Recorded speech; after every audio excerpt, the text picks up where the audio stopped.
You sure do like to share your opinions, talking big like somebody's listening. Nobody's listening. Max!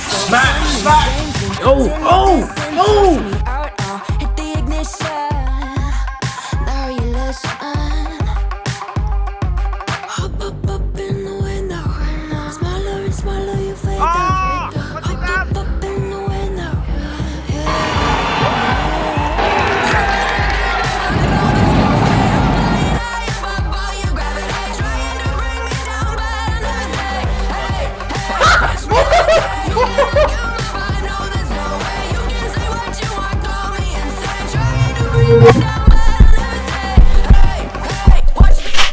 Right, so TV ready. I got 2 days off work, and yeah, I'm gonna watch this. I unboxed it literally a couple of days ago, or well, yesterday, but technically a couple of days ago, morning of Saturday. This releases on Monday, and it is actually Monday now. It's past midnight on Sunday night, and I thought, you know what? Let's watch it today, because we are behind one episode because I missed one 2 weeks ago. It was going to be... Alright, I am getting out the 4K disc. Let's do this. Very careful now. You got to be extra careful with 4K discs. Why is it not going in? There we go. Sorry, this week is meant to be the Italian job. It's meant to be the Italian job. I had a bit of a brain fart there. But, oh, got 3 options. None of them are Japanese. Look at this. English, French, Italian. Interesting. As I was saying, City of God was meant to be the one on the week that I missed. I did that one. It was going to be Italian job this week. So it's going to be City of God, Italian job. Then I thought to myself, I want to do this. I should make more movie Mondays on an actual movie collection. I feel like that would be good. Plus, reviewing things in 4K, we could integrate that into Movie Monday. Plus, it's an excuse to watch one of the best Godzilla films of all time. So, yeah, there is that. But I really should do that. Even movies I've seen. Like, I've got this whole big collection here. We should do at least some episodes based around this collection anyway. Some of these films I haven't watched yet. So, there is also that side of the content. It's Italian job I'll do next year. I'll do next year because I'm planning on doing Christmas movies for the next 3 episodes, at least maybe 4, up to the end of the year, I think, because there's 4 weeks, there's 4 Mondays left, I believe, after this. I think there's the 9th, there's the 16th, there's the 23rd, there's the 30th. Yeah, there's 4 more. Leap year obviously kind of plays into it, but obviously that's in February. But still, it kind of feels like it's a year of an extra Monday, even from this December, to be honest. I was going to double up on one and make it like a 54 episode year, but I thought to myself, you know what, 53 would be good, so people could know it was done in a leap year. Who's that? Bro, I wish I was recording before that, but it was a really cool intro to the 4K Blu-ray, my days. Basically, it was Godzilla roaring. He just appeared, he started roaring on his own, and then everything else on the screen appeared, and then -1 appeared. So it looked like that. That's the best I can describe it.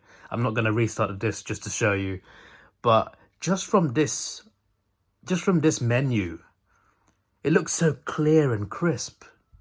I'm looking forward to watching this. Oh yes, the classic Toho opening. 70 years of Godzilla. You can change this mid-movie, which is awesome, from the disc. Like, you can change it to English dubbed to subtitles while the movie is still playing, and it auto changes. The movie started playing dubbed English, and I'm just like, oh no, I want the Japanese subtitles.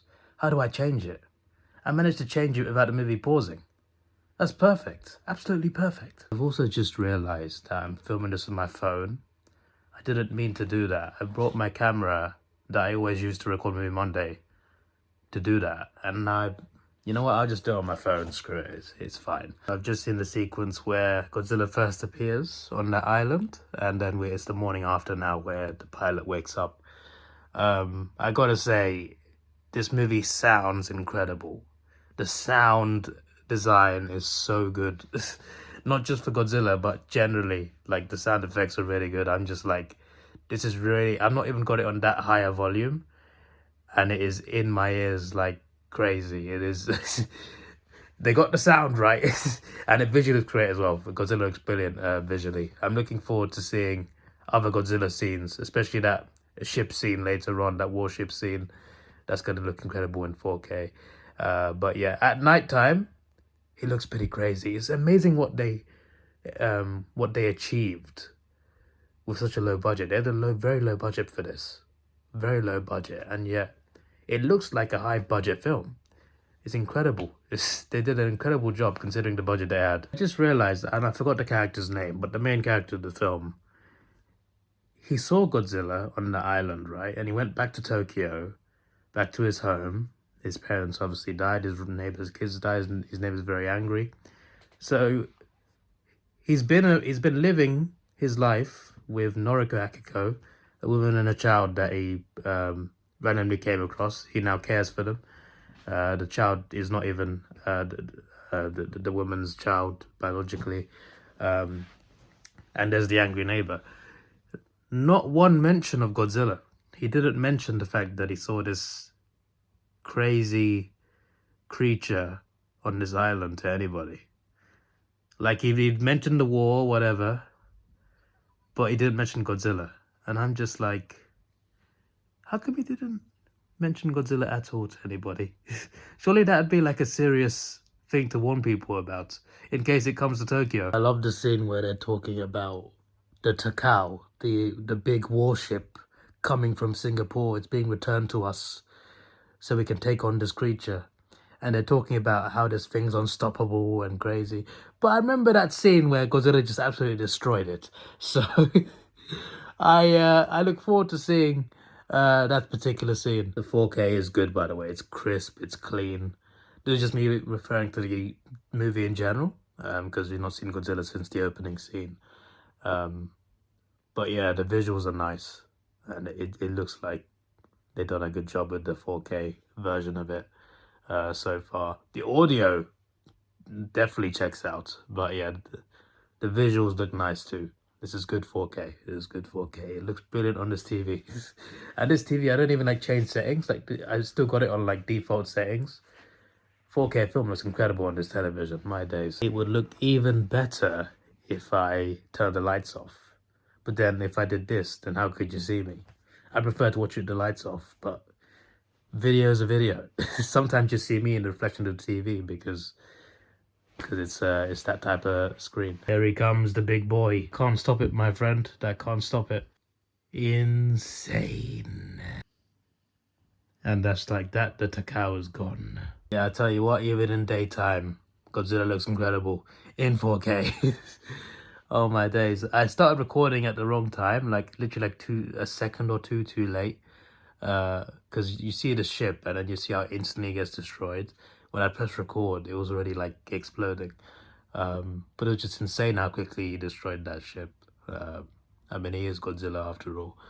But what I love about this film is it goes back to the roots of who Godzilla's supposed to be.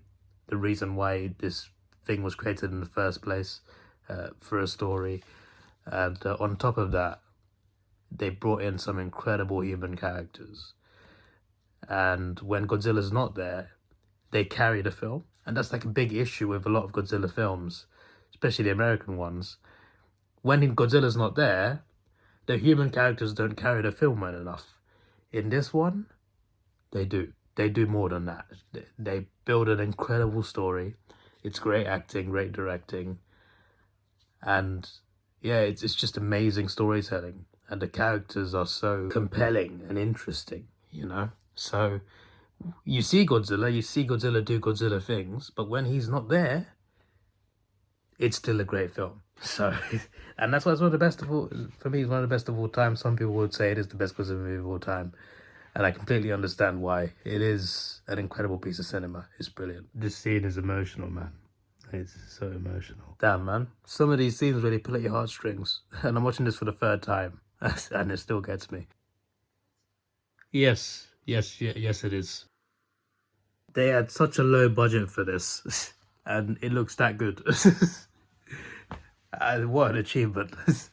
And he won an Oscar. Godzilla has won an Oscar. It's a long time coming, that. He deserves one. Yep, it is this scene.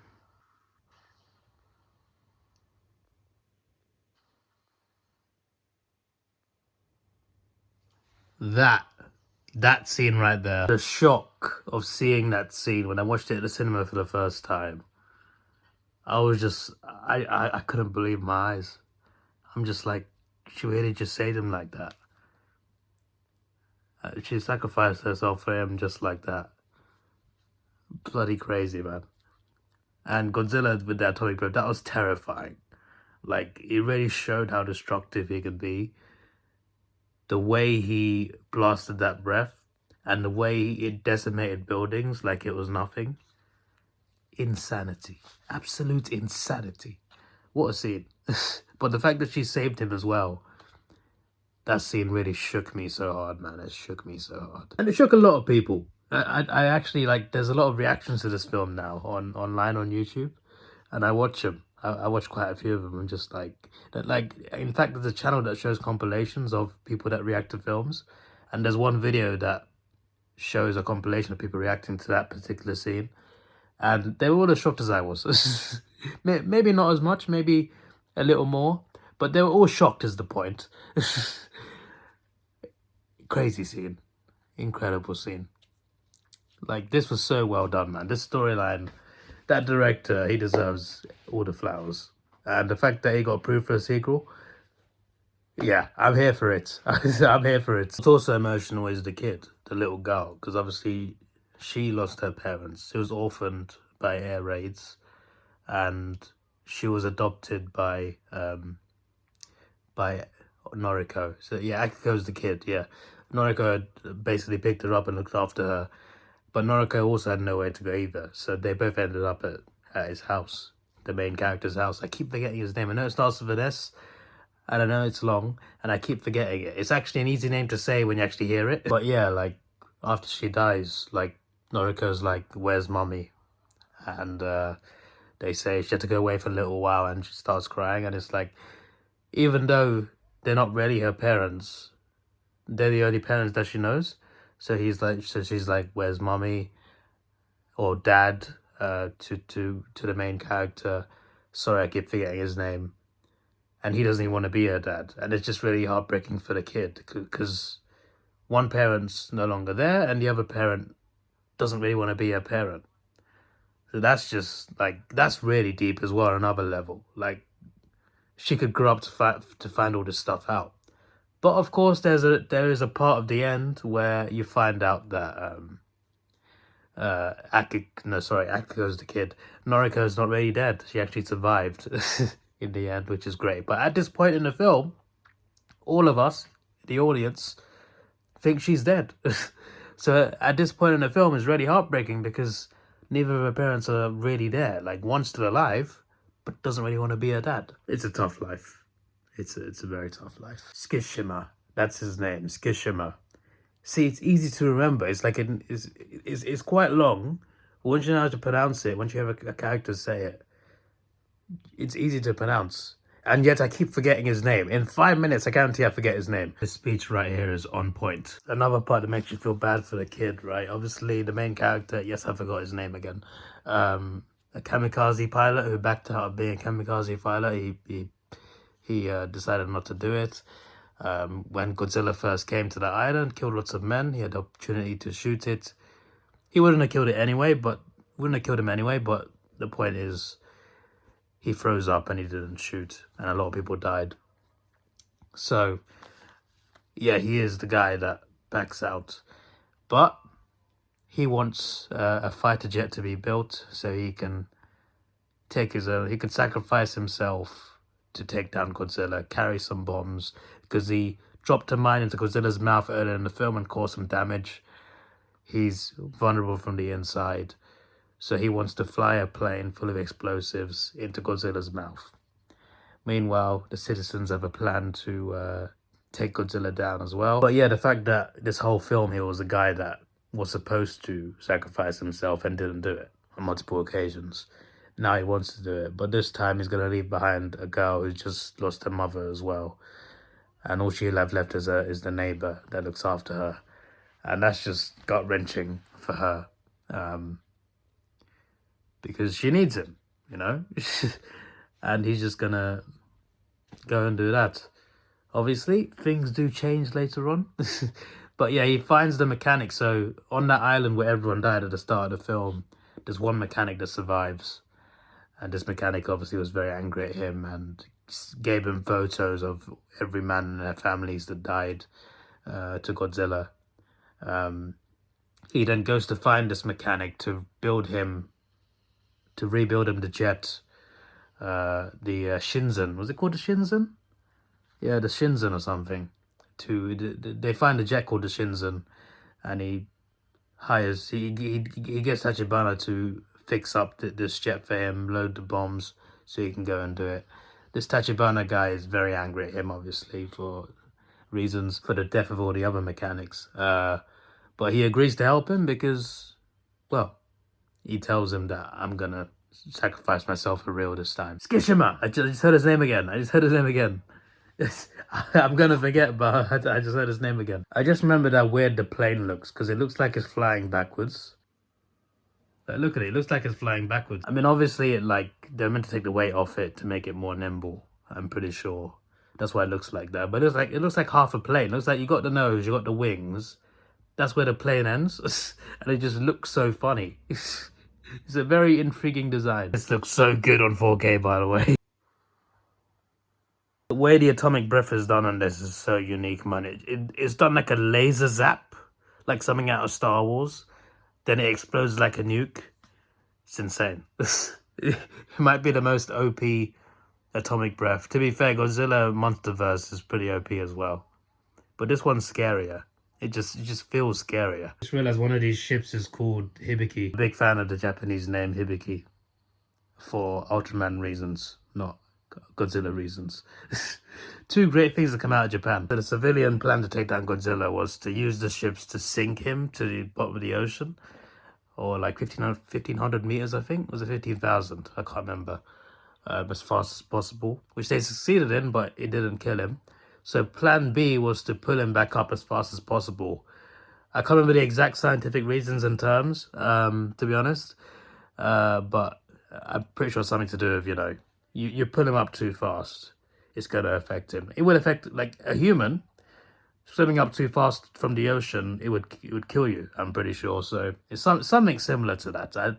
I can't remember the exact terms that he used, but guess what? I guess it doesn't work. That's kind of the thing about Godzilla. He's kind of unstoppable. He has been stopped before, but when he does, he tends to come back. One of those sorts of things. The deafening silence in the scene to the plane coming in. Such incredible well done cinema. You just hear nothing for like 20 seconds. Then the plane comes in because he's going to do his mission where he sacrifices himself because obviously the civilian plan didn't work. But this plan exploded his damn head. Looks like something out of like a fantasy game or something. And he lived because he ejected. In fact, that mechanic that was angry at him this whole time for losing all those men, he put an ejector seat in. And they showed that flashback right as that scene happened. There's an ejection seat here. Even though he was ready to die, I put an ejection seat there for you. Because you gotta live. Wait, I mean, all he said was live. He said there's an ejection seat here, live. But I was just adding to it. He ejected and lived. And then later on you find out that Noriko also survived. So the kid didn't lose either parent. Main character, yes, I forgot his name again. He left money for his neighbor. I think it's his sister as well. I keep saying neighbor, but he left money for her to look after the kid. And Noriko obviously was presumed dead. But they both survived. And they're both okay. I don't know if I mentioned earlier, I'm now watching a hospital scene where they reunite in the hospital. I don't know if I mentioned earlier, in the scene on the ship at the start, not the opening scene obviously, but when Godzilla chases them on that boat, on that little boat, like when they explode his face with a mine, I remember like how fast his face regenerated, and I was just like, this is crazy. So when they killed him, I thought to myself, have they really killed him? And now I'm seeing this scene right now where you find out that he is resurrecting himself. What a film. True cinema. Except for that guy. I don't know who he is. What an idiot that guy is. He's disrupting the scene. I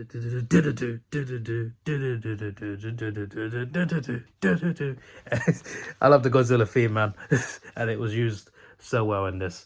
Because there's so many different contexts how that theme is used. Because it's used in fun Godzilla movies and also serious ones at the same time.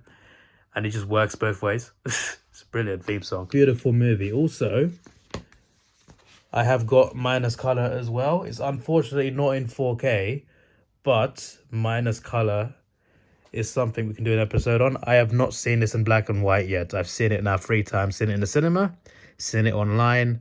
Now I've seen it on this 4K Blu-ray. Obviously, it's in the Blu-ray player. I've not seen the black and white version at all. So that would be a good first-time experience. I'll probably do an episode in 2025. For now, that was an incredible watch again. Emotional and also just bloody incredible. Again, just Google the budget. It's just like, I can't remember what it was exactly. That's why I've not mentioned it. But it was surprisingly so low for something that's such a big achievement. It's bloody incredible. When you consider how much Hollywood spends on certain films, even like Godzilla films, Godzilla looked that good and the budget was so low. And I'm just like, fair enough. What an achievement. The human characters as well. Absolutely nailed it. And yes, I give nothing a 10. There's a 9.5 out of 10. One of the best Godzilla films of all time. And the 4K is brilliant. I said the sound was great. Yeah, the sound was great throughout, especially in the action scenes.